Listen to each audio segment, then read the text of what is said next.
Како се трошат нашите пари?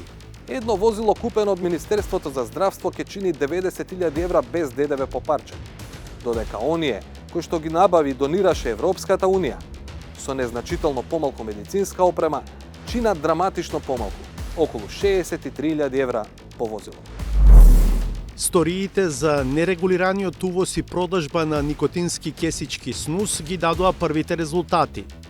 Јас може да кажам, бидејќи ветив на новинарот од 360 степени дека ќе имаме одговор, односно ќе имаме следни чекори, и точно како некој кој што е млад во политиката и во владата, на моја иницијатива направивме информација која што е во владина постапка. Кој против кого на листите за пратеници на 8 мај? Колку што е битка за освојување гласови, толку е и работа на престиж и политичка моќ внатре во партиите и коалициите. Кој ќе ги предводи кандидатските листи?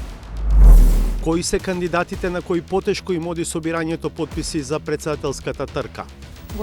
Господин Поповски, дали сте сериозен во намерата да собирате потписи или ова го правите чисто забава? Сериозен сум, 100%. Тоа што најмногу го привлече нашето внимание е делот од видеото во кое се тврди дека најновата градежна јама е ископана над магистрална водоводна цевка. Значи, ова секој од Бутол го знае. Ова е државно земјиште. Ако сметате дека таму ќе се започне некој нов објект да се гради, бидете сигурни дека тоа нема да биде така. Ве повикувам да го следите секој ден.